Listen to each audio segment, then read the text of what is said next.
I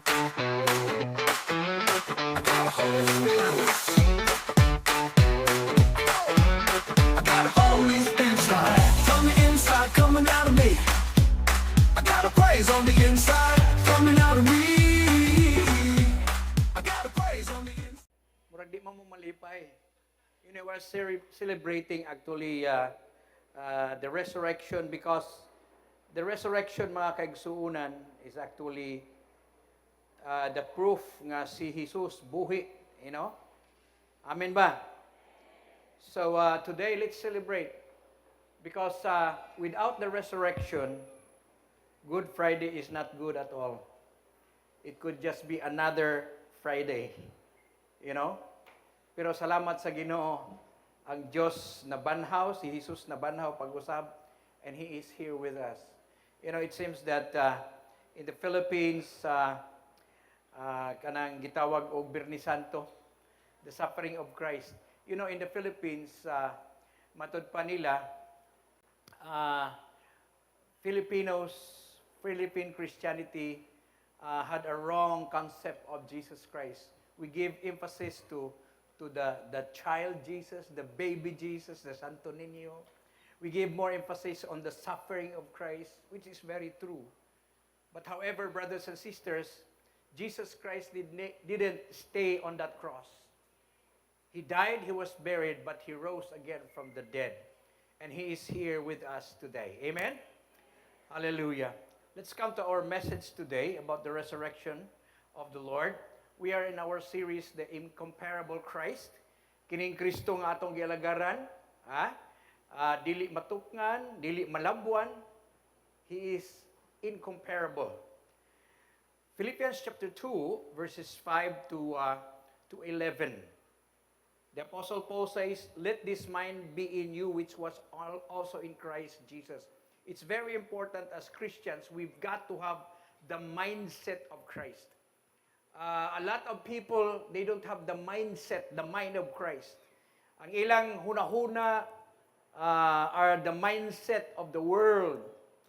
But the Bible says, let this mind be in you, which was also in Christ Jesus, who being in the form of God did not consider it a robbery to be equal with God, but made Himself of no reputation, taking a form of bondservant, and coming in likeness of men, and being found in appearance as a man, He humbled Himself and became obedient to the death, even the death of the cross.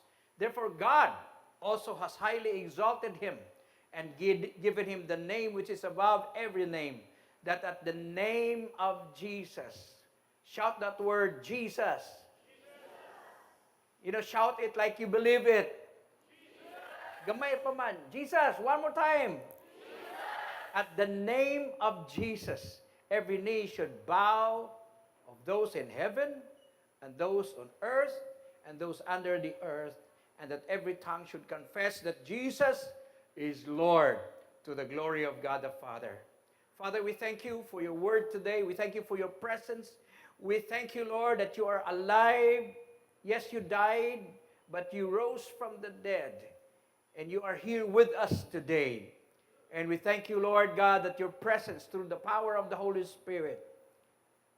And we know, Lord, that the same Spirit that raised Christ from the dead is also dwelling with us today. The resurrection power, the resurrection Spirit of God is here with us today. I pray that You will bless the word that we are about to hear in Jesus' name. Amen and amen. We were talking about the pre-incarnate of Christ, the pre-incarnation before He came into this world. Naghisgot po ta mahitungod sa His incarnation. Last Sunday, He became man so that He could die, and He will die, mga kaigsuunan, in order to redeem us. We will be talking today about His resurrection, and next Sunday, sa atong final nga week, we'll be talking about His glorification. After He rose from the dead and He ascended to heaven, what is now the rule of the Lord Jesus Christ dito sa langit? He is seated actually at the right hand of God the Father. But today, we'll be talking about resurrection. Dako ni nga celebration mga kaigsuunan. Because nangingon siya Apostol Pablo, if Jesus has not been raised from the dead, our preaching is in vain. Our faith is in vain. Ang atong pagsimba dinhi, all of our services to the Lord, our work for the Lord is in vain. But we thank God Jesus is alive. Amen? Our key text is found in John chapter 11, verses 23 to 26. Gibasa naman ni daan ni Pastor Joel Ganiha. Jesus said to her, "Your brother will rise again." Martha said to him, "I know."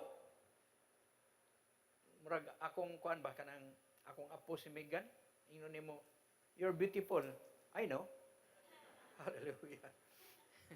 Ingon si Martha, your brother, Jesus said, "Your brother is gonna rise again from the dead." I know. He will rise again in the resurrection day at the last day.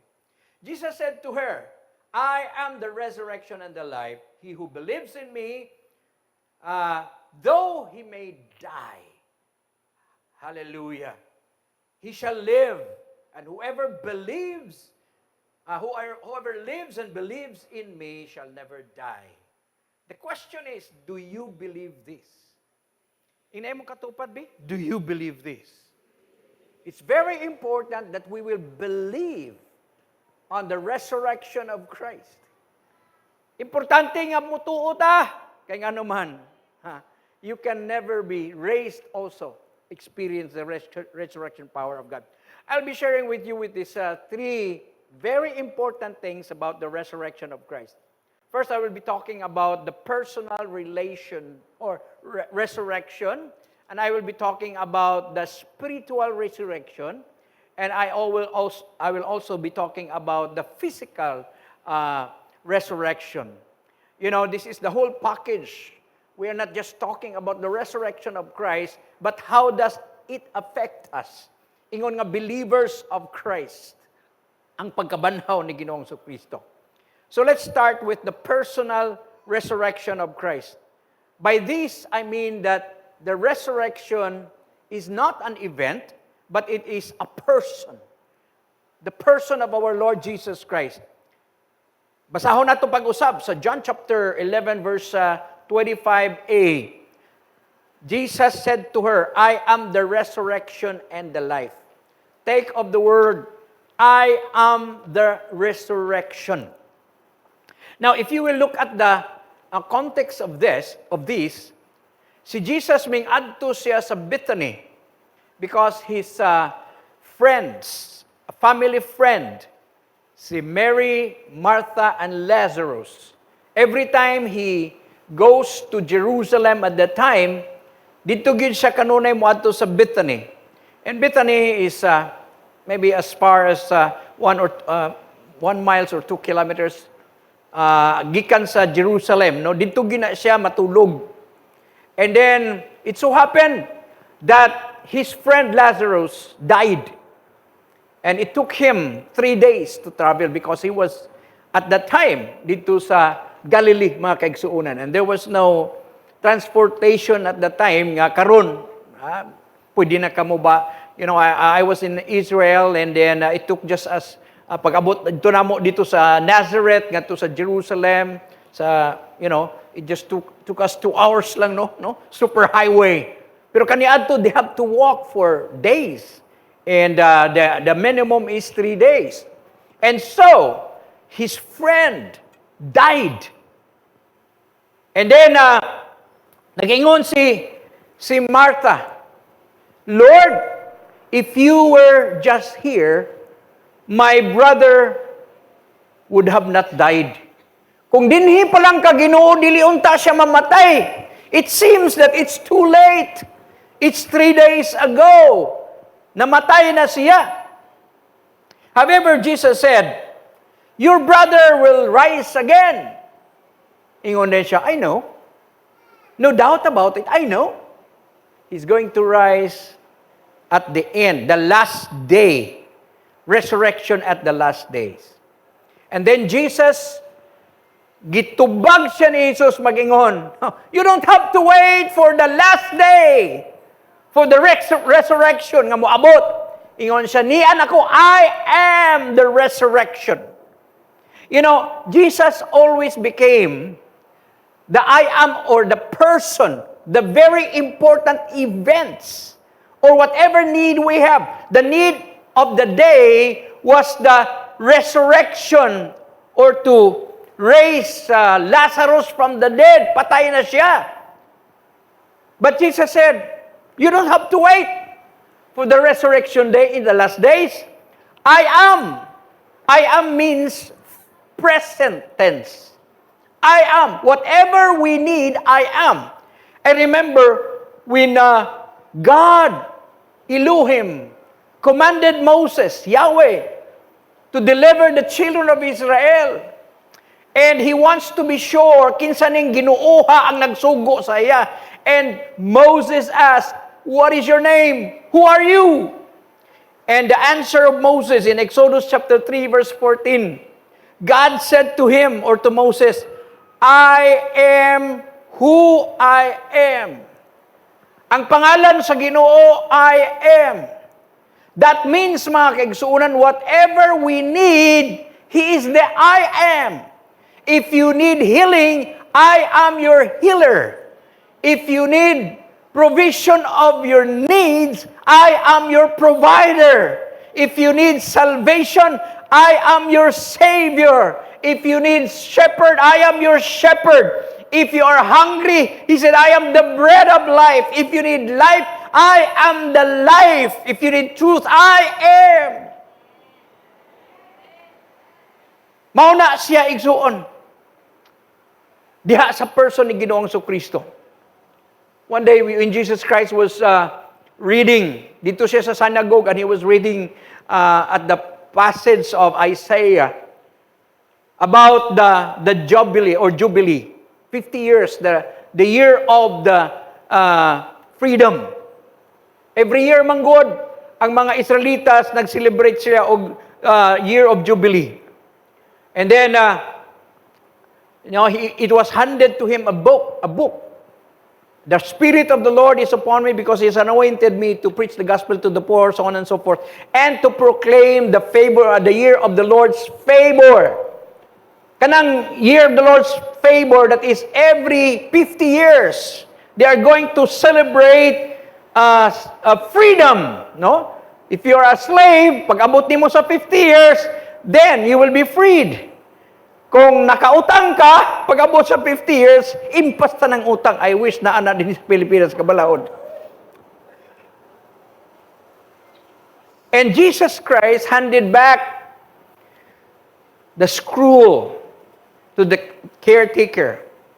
And He said, today, this scripture is fulfilled right in your very ears, or in very eyes. And the Bible says, all the eyes were fastened on Him. Because they were thinking, what are you doing? Or what do you mean? Wala pa ang 50 years pa. I don't know how long will it still. They were waiting for the year of Jubilee.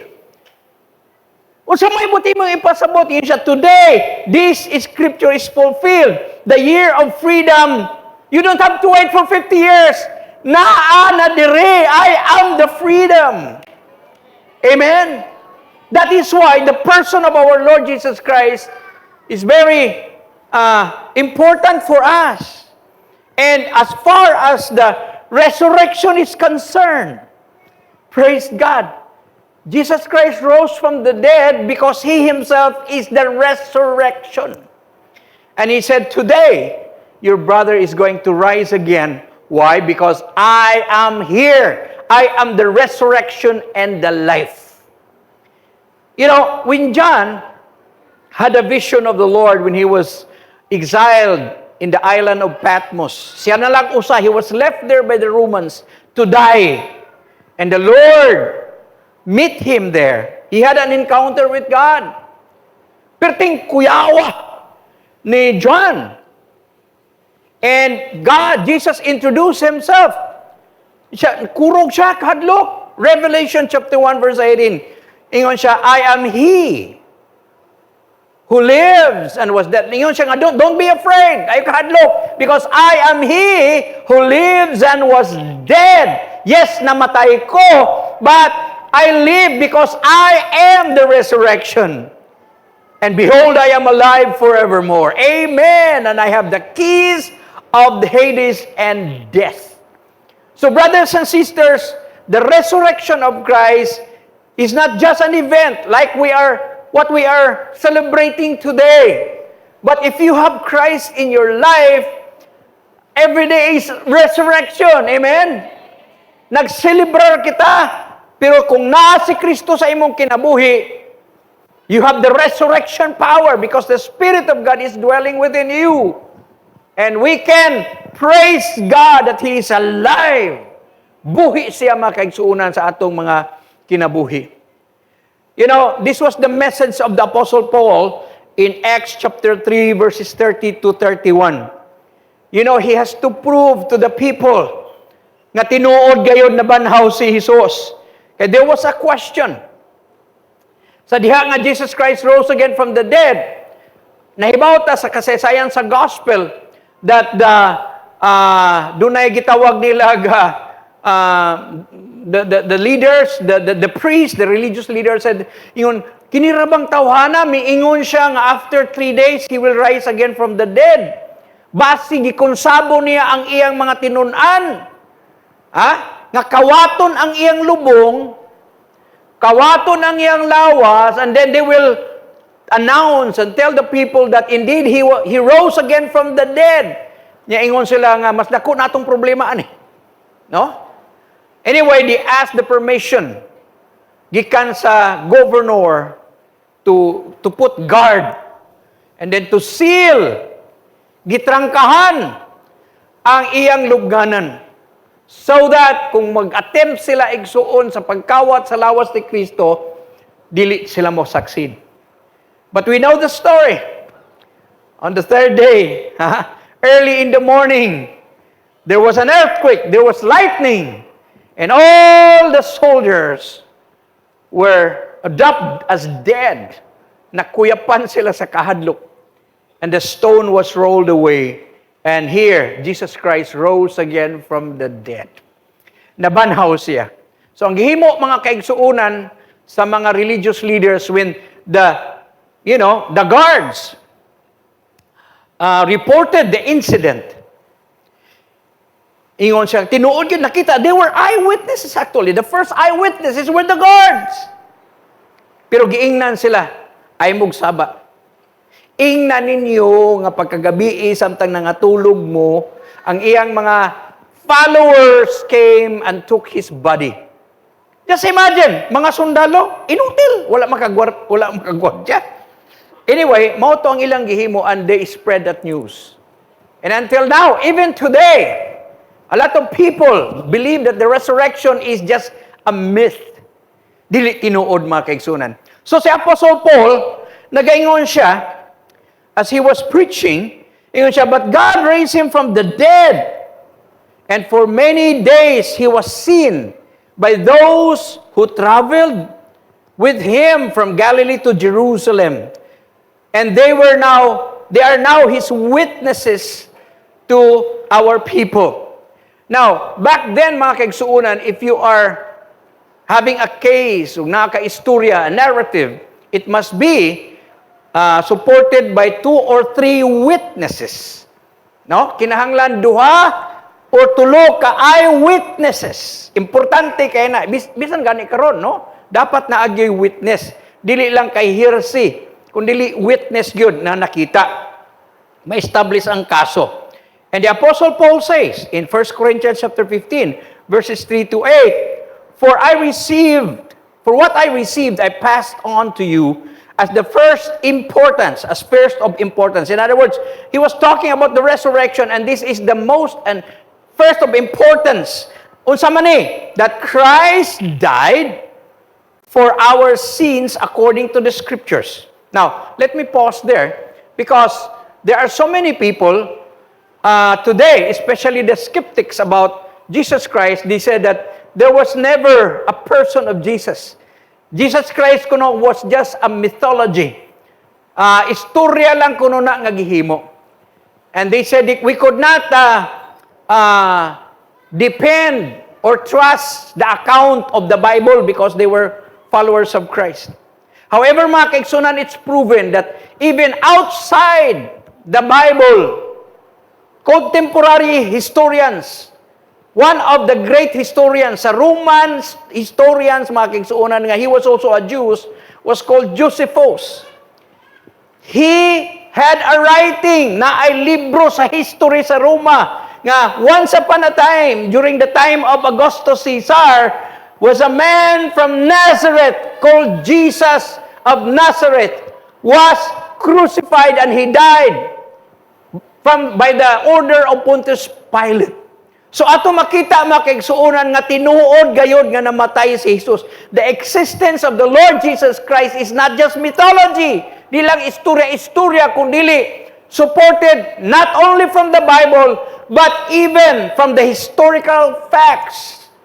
And they even found some tablets karon mga kaigsuonan that mentioned about the Jesus, a certain man of Nazareth was crucified.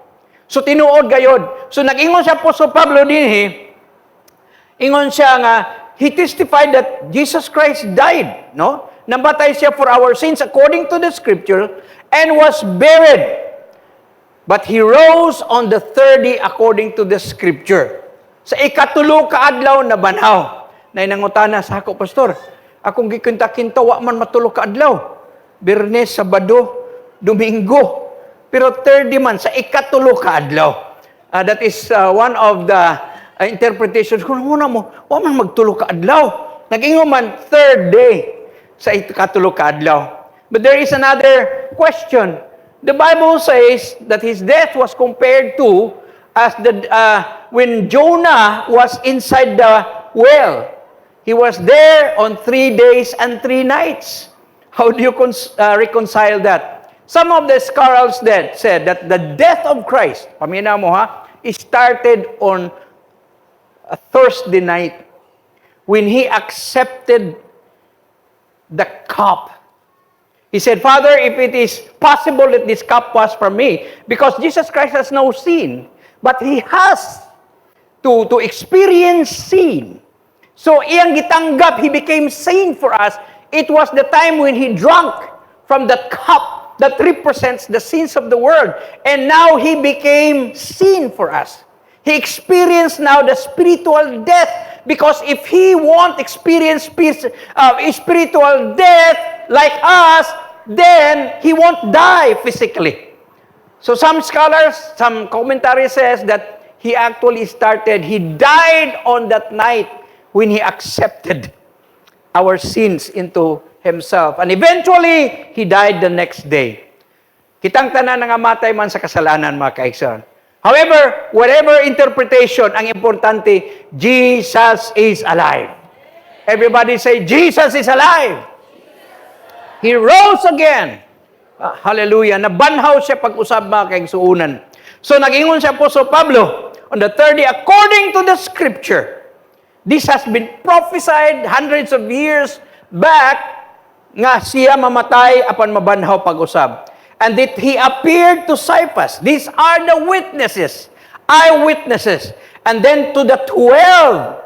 After that, He appeared to more than 500 of the brothers and sisters at the same time, and most of whom are still living, though some have fallen asleep. Then He appeared to James and all the apostles, and last of all, He appeared to me also, as the one abnormally born. So, dini ato makita mga kaigsuunan that Jesus Christ's resurrection, that of course He is indeed, nag-ingon siya, I am the resurrection, I am the life. But it was verified, and there were witnesses. Og natong unang panahon, 2 or 3 witnesses. Wala nga din na-mention ni Apostol Pablo ang mga babae. No? Sorry lang kayo mga heart to heart ha. Kay murag dili nila ginapaminaw ang witness sa mga babae kaniadto. Luoy kay mga babae no? Kay sige sila ko nabanaw si Jesus. Wag gid sila muto ang mga apostoles. Gisiguro gid ni Pedro hindagan siya dito. So I don't know why because mga prejudice tingali nila dili pwede mo witness ang babae kaniadto.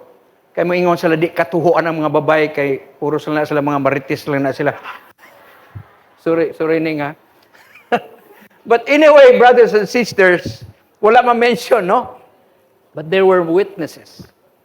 Just imagine, if Jesus' resurrection was not true, why is it that thousands, if not millions of early Christians, actually, back then, if you they find out that you are a Christian, a believer of Christ, you will be arrested because illegal man ang Christianity niya itong unang panahon.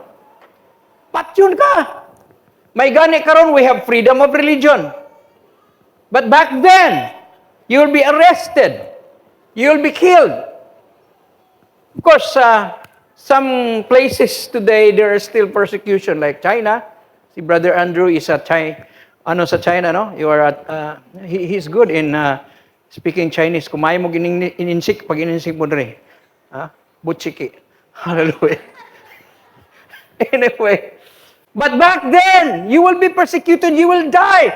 But kung dili pa tinud, if these disciples, these believers, millions of them, for 300 years, gave their lives to the false witness, false testimony, kung dili tinuod nga nabanaw si Jesus. Why were they willing to give their lives? For a lie. Ikaw, magpakamatay kay bakagbaka? Dili igsoon. So Jesus Christ rose again from the dead. And there were even 500 in one time. Dito sila nakita nila. Unya ang mga skeptics karumingon nga, they were all hallucinating. Nakasyabo, tingali to sila. Pero ang tinuod igsuon, tingali usa hallucinate. Usa bay hallucinate sa Binisaya? Giamat-amat ba? Sa limuang, no? Duha tingali, murag lisod na kaayo, tulo. Pero 500 kabok sa limuang, nakakita nila nga buhay si Jesus. It's incredible. But we know that Jesus Christ is alive. Amen? Palakpakan nato si Ginoo Kristo. Because He is the person of resurrection. Ang resurrection is not just an event that we celebrate every year.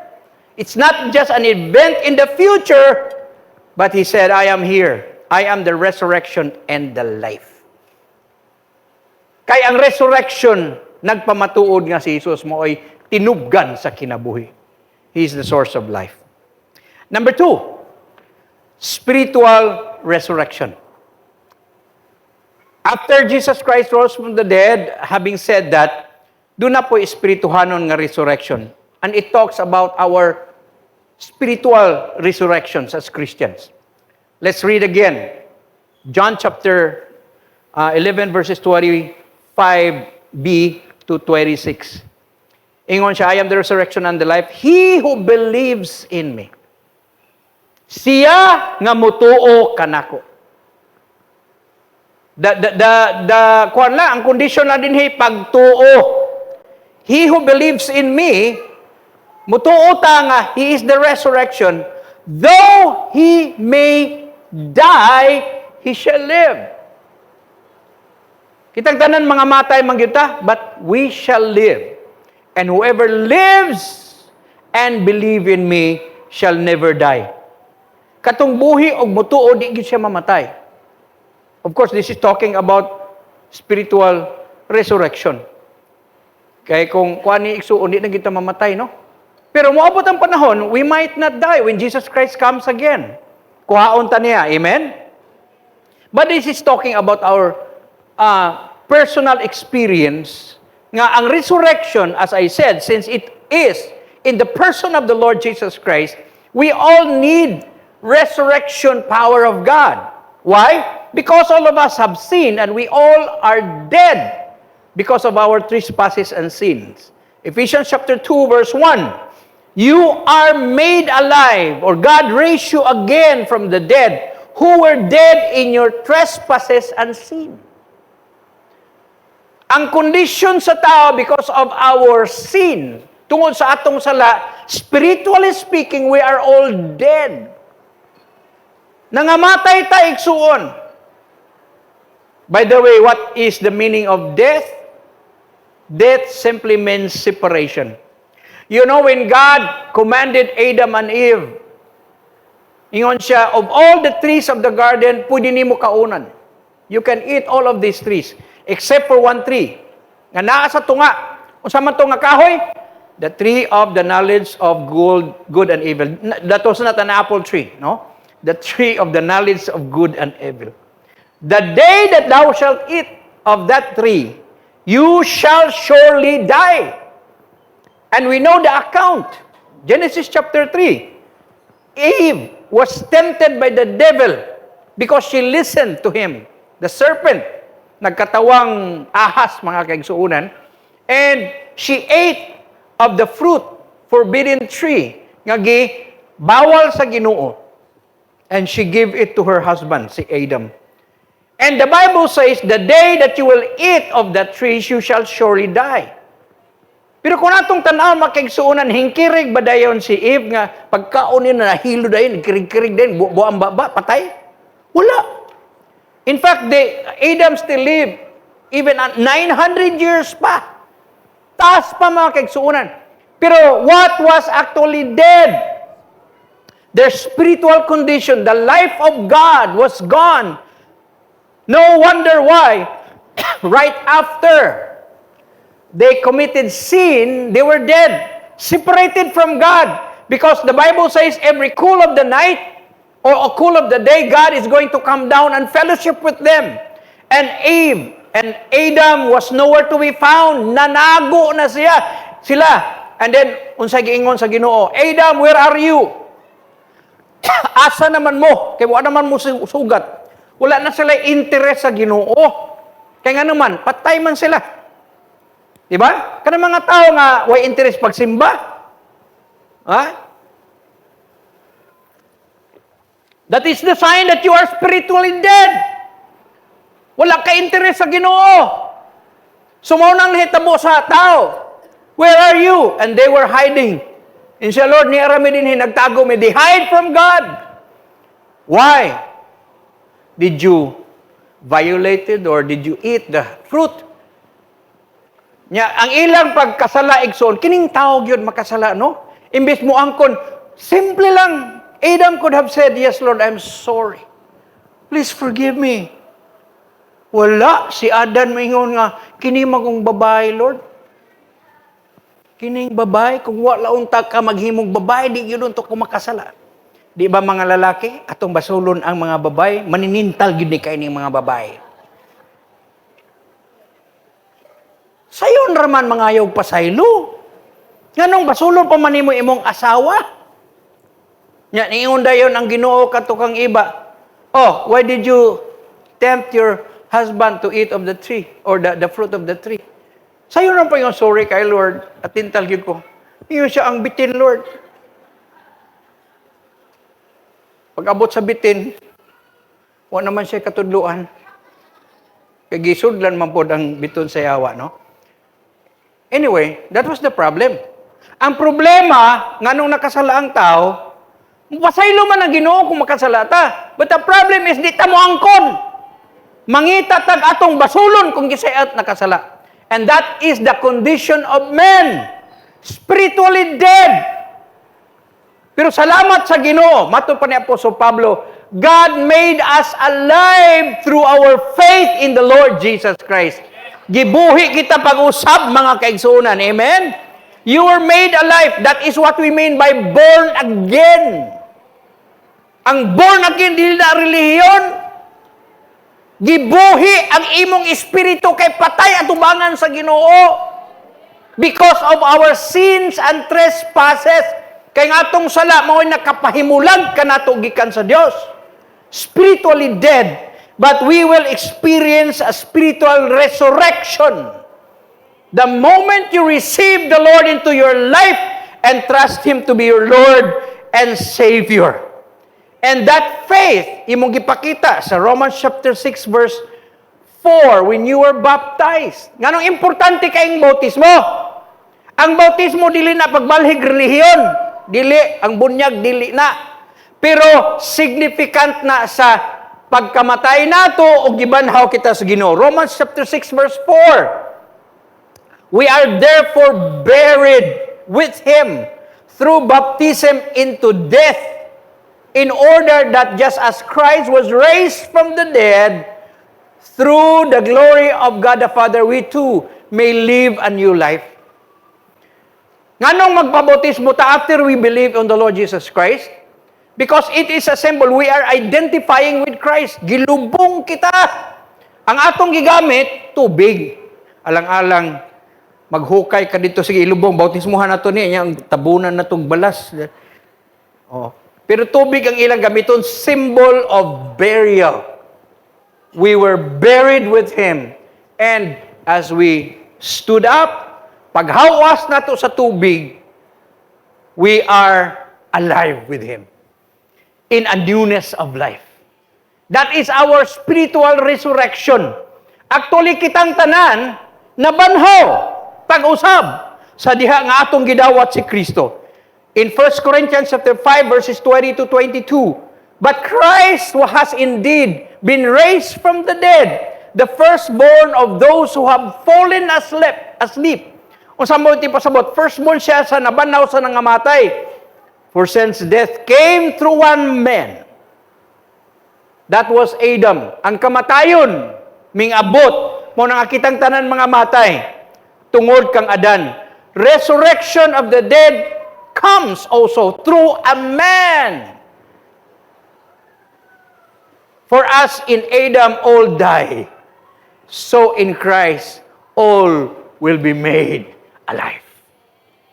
Tungod kang Adan, kitang tanan mga matay. Mabot ang kamatayon. We don't expect, but it will come. It is inevitable. Sugot kang sa dili, mabot yun ang kamatayon tungod kay nakasalata. Pero salamat sa Ginoo. Hallelujah. We can be made alive through our Lord Jesus Christ. And today, if you are not yet in the Lord, dili pa ka born again, you are still dead in your trespasses and sin. You need to be reconciled back to God. And how can we become alive again? It's through our faith on what Christ has done on the cross. Nabanhaw siya pag-usab mga kaigsuunan. Nagingon sa Romans chapter 10 verse 9. For if you declare with your mouth, if you confess with your mouth, Jesus is Lord. Everybody shout, Jesus is Lord. And believe in your heart that God raised Him from the dead, you will be saved. This is a prerequisite of salvation. You confess with your mouth and believe in your heart. Kung saan yung pagtuo, don't just believe in Jesus Christ, but you have to believe that God raised Him from the dead. Di lang kay mutuo ka kang Kristo, kung dili tuuhi nga siya na banhaw pag-usab. And then after that, you have to confess with your mouth, tell other people about Him, that you are indeed a believer of the resurrection of Christ. That is why ang resurrection is very important key for our salvation. You just don't believe in your heart, but believe that God raised Him from the dead. Ming tuo ba ta nga nabanhaw si Jesus? And then you confess Him with other, then, mga kaigsuunan, you will be saved. Mao na nga atong kaluwasan, pagtuo sa pagkabanhaw sa atong Ginoong Kristo. Mao na nga salamat sa Ginoo. Inay mong katupabi, congratulations, luwas ka na. Kay ming tuo ka. Ha? Believe in your heart, but you have to declare Him as your Lord. Imo siyang isulti, ingon nga imo Ginoo. Praise God. Number 3. Now, by the way, before we go to number 3, gusto na ako nga inyong masayran nga importante kayo ning spiritual resurrection. Because if you want experience spiritual resurrection or salvation by faith in our Lord Jesus Christ, the next resurrection, manggod, is our physical resurrection. Ha?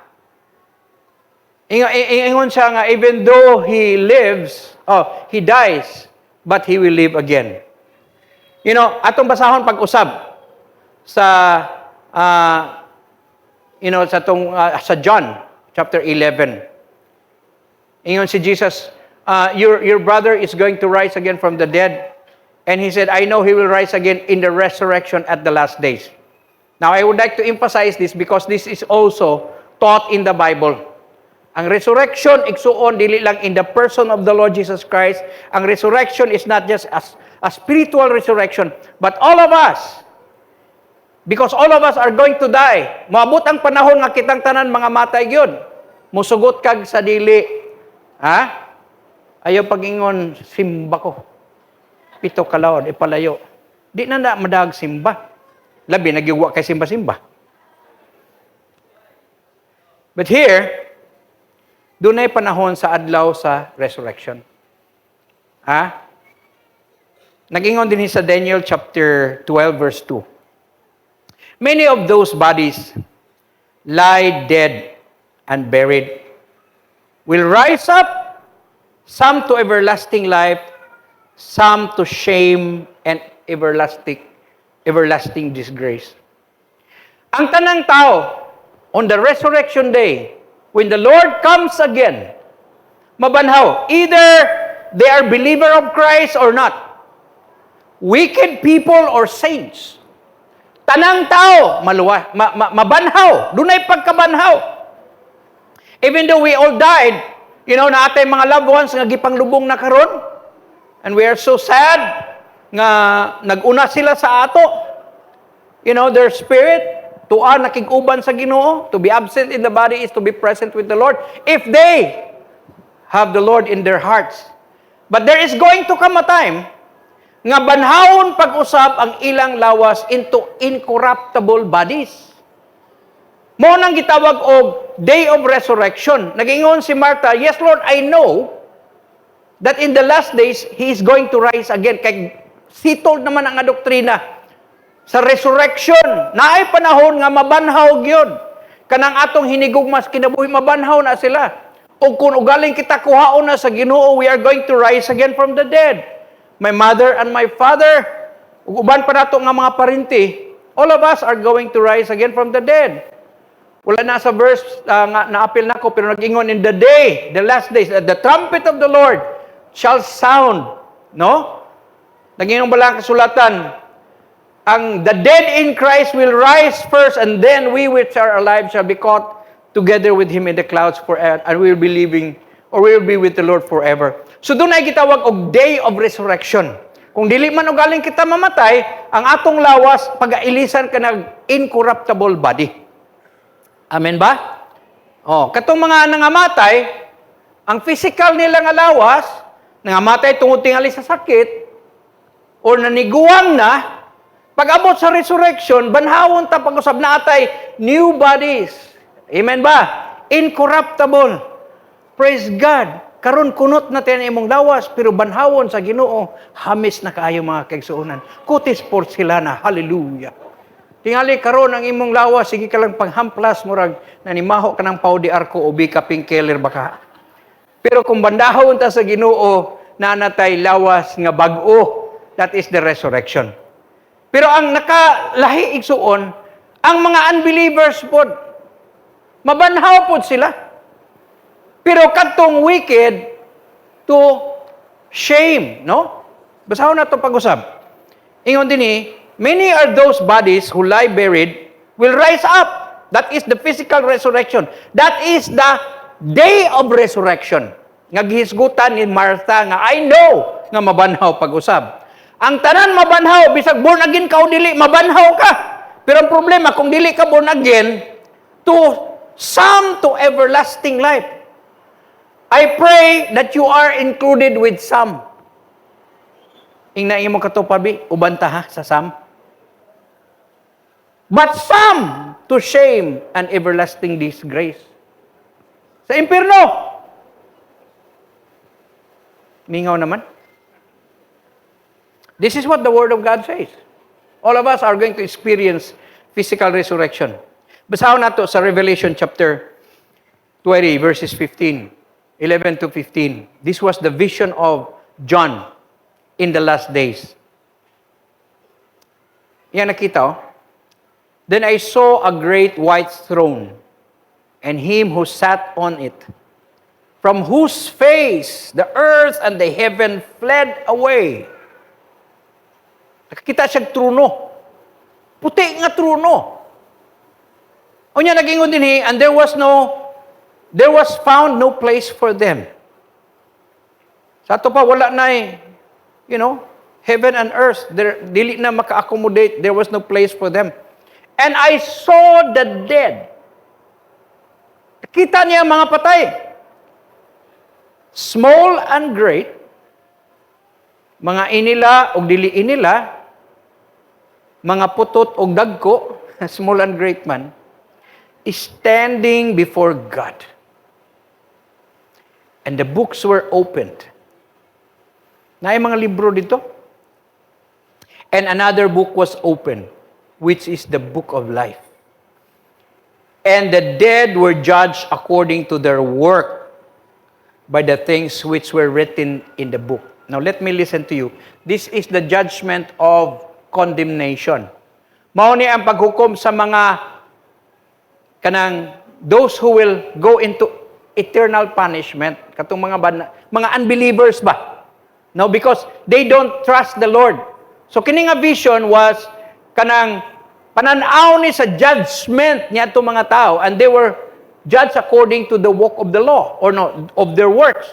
Moingon ta, pastor, dili man kabasihanan ang atong binuhatan nga maluwas ta. Yes, if you are born again, you are not included with this. Dili ka apil ani. You will rise again to everlasting life. And we're going to face the judgment seat of Christ, which hatagan tas Ginoog reward. Amen ba? So di na ta apil ani. But nga naman nga sila hukman sa silot, sumala sa ilang binuhatan, because they were trusting on their own works, not the finished work of Christ. So kung di mo dawaton sa Kristo, kay magsalig ka, magbinuutan ka, magreliyoso ka, so then, mauna imong kaluwasan. So sige, apil ka, wa ka magsalig kang Kristo. Once you don't trust the Lord, so ingon siya nga, I'm a good person, magbuhat kong maayo. So they were judged according to the book, what was written in the book. So ang judgment karon, unsay na lista dito?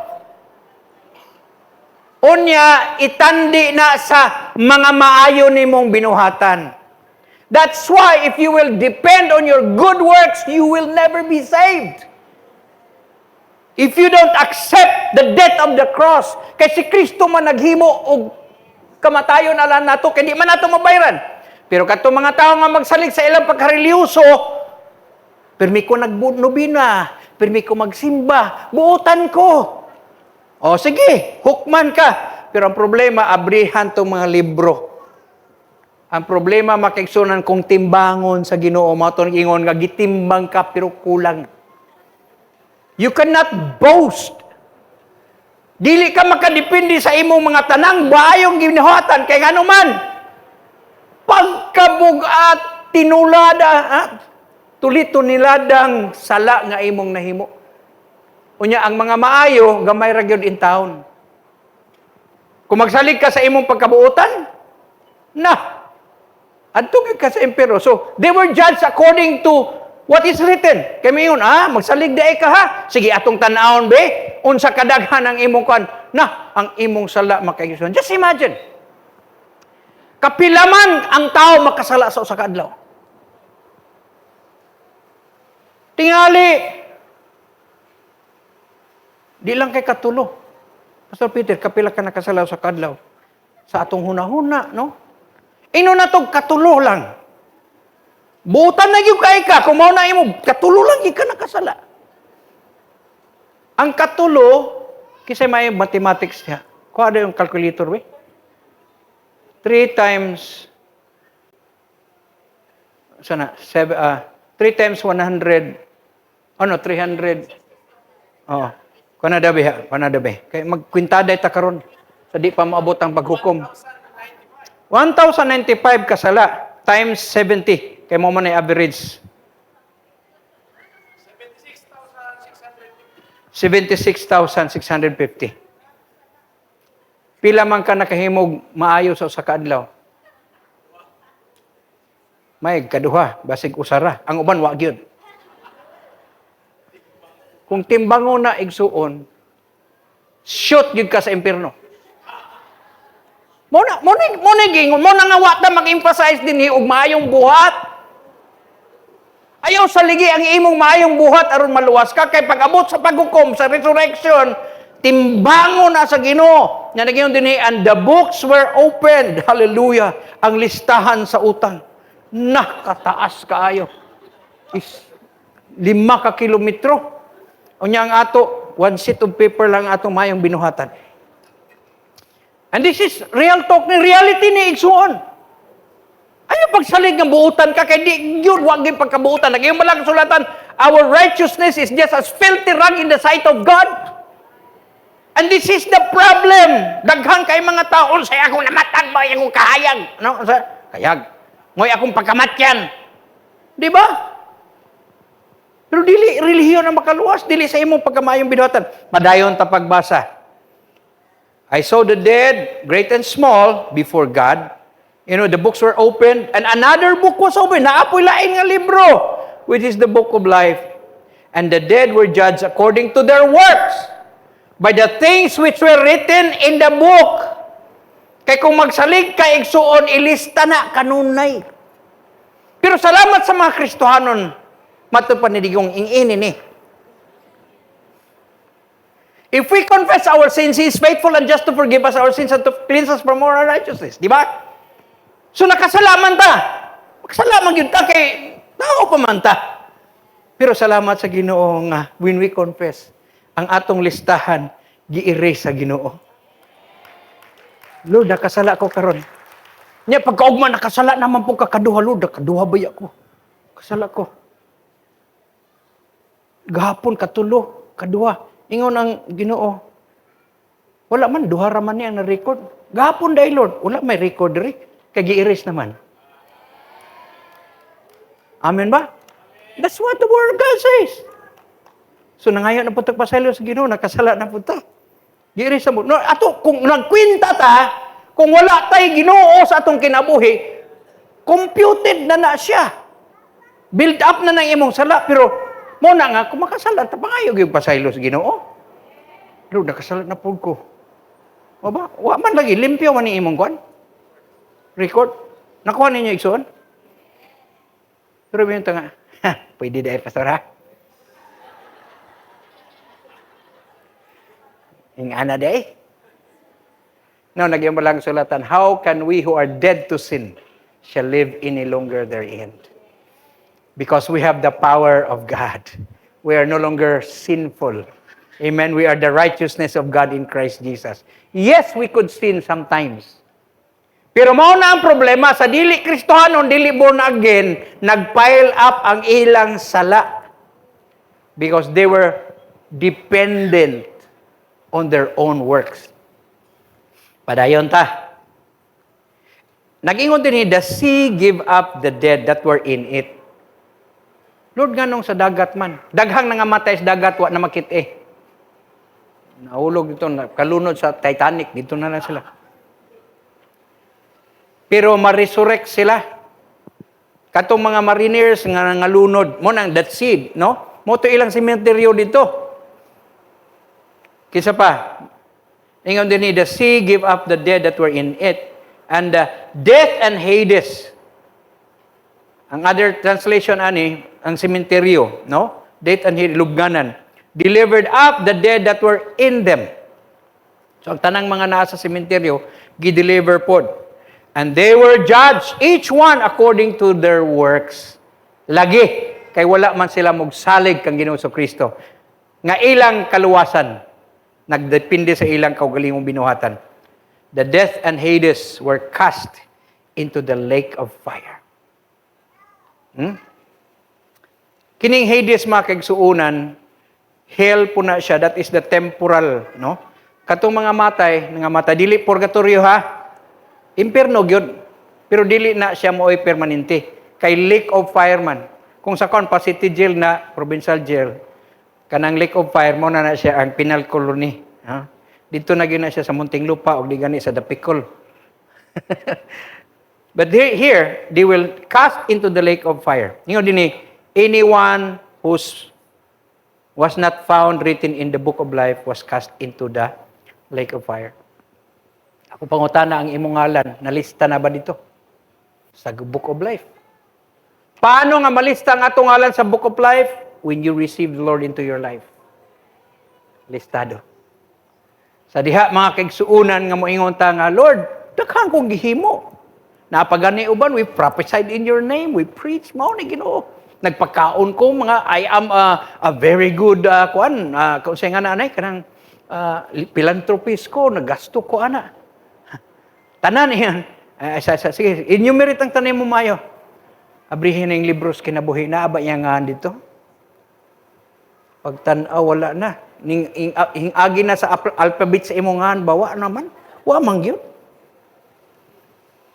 And they were cast into the lake of fire. Whoever or whose name was not written in the book of life shall be cast into the lake of fire. But we thank God that we are going to rise again from the dead, not to everlasting condemnation, but to everlasting life. We thank God for the death of Jesus Christ on what He did. I hope nga atong nasabtan what is importance sa atong pagtuo diha kaniya. In conclusion, in 1 Corinthians chapter 5 verses 12 to 19. But tell me these sins. We preach that Christ rose from the dead. Why are some of you saying there will be no resurrection from the dead? Nay uban digid mo tuo nga dunay pagkabanhaw. For if there is no resurrection from the dead, kung walay pagkabanhaw, dili lang kay resurrection from the death of Christ or the resurrection of Christ, but resurrection from the dead, kini akong gisgutan. Nangingon dinhi, then Christ has not been raised. And if Christ has not been raised, then all our preaching is useless. Tanan namong pagwali. Kanang akong online devotion kada buntag, sayang ra kayo na. Kapoy-kapoy lang ko. If Christ has not been raised from the dead, your faith is useless. Ang iyong pagtuo sa Ginoo, sayang way pulos. The apostles and we apostles would all be lying about God. For we have said that God raised Christ from the dead, from the grave.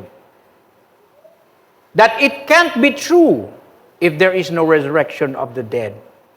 And if there is no resurrection of the dead, Christ has not been raised. If Christ has not been raised, then your faith is useless and you are still guilty of your sins. In that case, all who have died believing Christ are lost. Katong tanang nangamatay, all of those early saints, martyrs, they were lost forever. Katong nagtuo kang Kristo, sayang. And if our hope in Christ is the only of this world, we are the most pitied than anyone in this world. Kaluoy nato. Maayo pa itong mga itiis nga way Ginoo. Pero dili igsoon, matod pa ni Apostol Pablo, Jesus Christ rose again from the dead. And we celebrate. Basahan na pag-usab, Romans chapter 8. But those in the realm cannot place God. Now, verse 11. And if the spirit of Him who raised Jesus from the dead is living in you, He who rose Christ from the dead, who raised Christ from the dead, will also give you life to your mortal bodies because of His Spirit who lives in you. Salamat kayo sa Ginoo. Kinsa nagbanhaw ni Jesus gikan sa mga patay? The Spirit of God.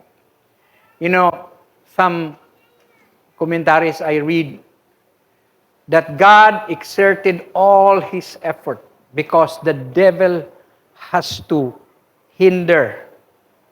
Pugngan sa yawa nga dili gyud mabanhaw si Jesus.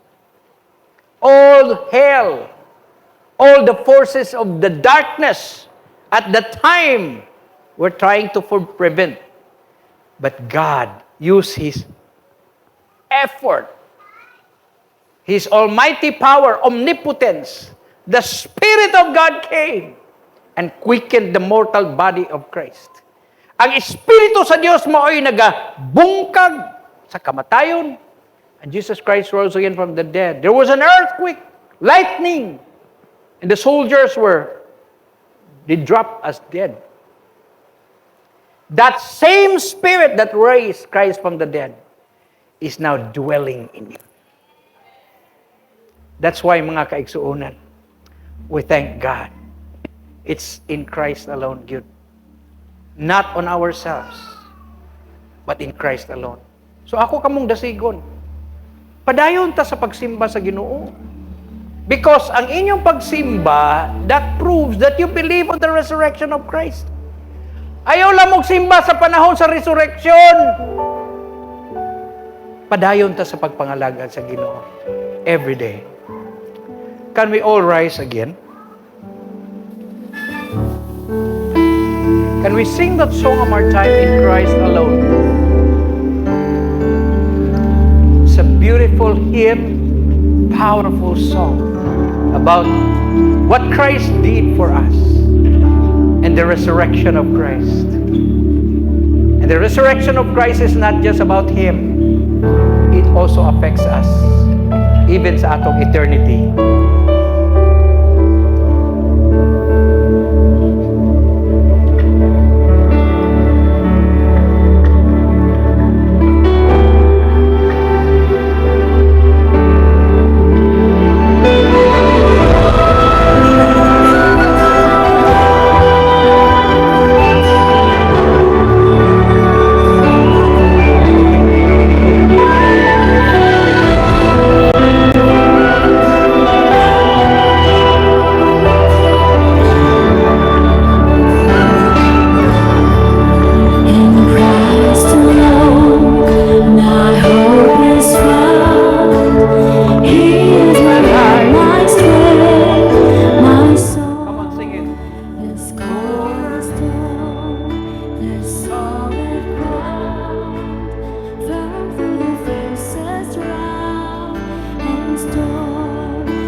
This gift of love and righteousness, scorned by the ones He came to save.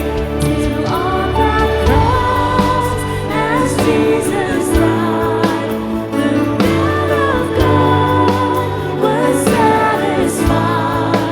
For every sin on Him was laid. Here in the death of Christ I live.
from his hand. Here we stand with the power of Christ. Today, we celebrate the great day of the history of man. Jesus Christ rose again from the dead.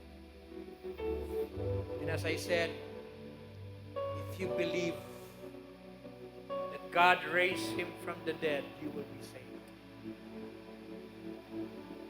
And today, it's very important. We cannot save ourselves because all of us died. But you can live again today by your faith in the Lord Jesus Christ. Can you raise your hands one more time? Everybody say, I believe that Jesus died, but he rose again on the third day from the dead. He's alive forevermore. And I believe that God raised him from the dead.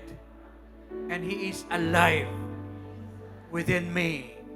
And his spirit is living within me. And I can overcome every scheme of man, every scheme of hell. No power can pluck me out from his hand because I am alive with Christ. Thank you, Lord. Come on, raise your hands. Begin to praise God. Hallelujah, Lord. Salamat, Lord. Thank you, Jesus. Thank you, Lord. You're alive forevermore. Hallelujah. Hallelujah. Praise God. Let's sing that song. Let's celebrate. He's risen. He is. He is risen. Celebrate. Mag-celebrate tayo, igsoon. Kanang mag-celebrate mo, kanang nabanhawan mo ba? Kanang bitaw na nabuhi. Kanang maglipay ta. Ang uban, celebrate, Jesus, celebrate. Let's rejoice, everybody. You know? Celebrate, Jesus, celebrate. This is the day that the Lord has made. Let's celebrate. Gikan sa tubangan ngadto sa likod. Hallelujah, mag-celebrate ta. Amen. Everybody, celebrate.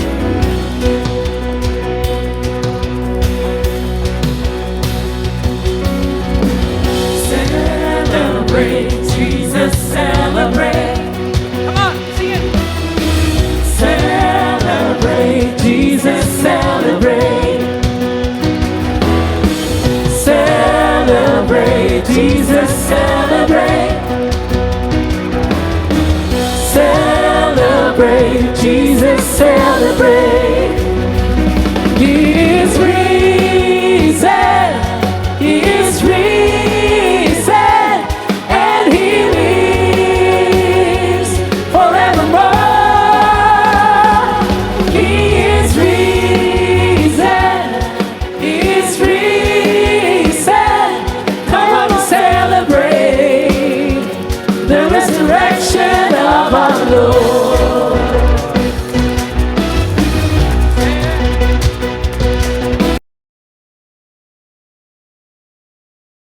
Celebrate, celebrate, Jesus, celebrate. Celebrate, Jesus, celebrate. Celebrate, Jesus, celebrate. He is risen. He is risen.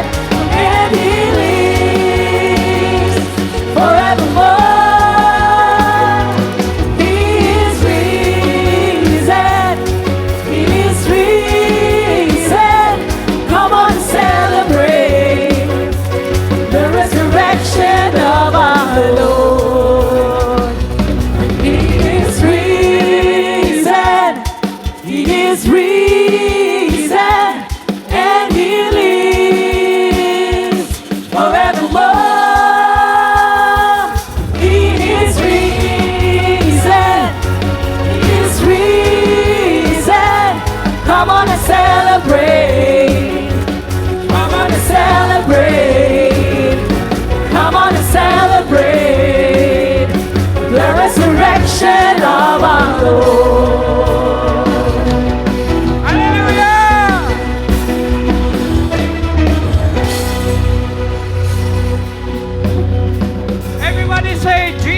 Praise the Lord!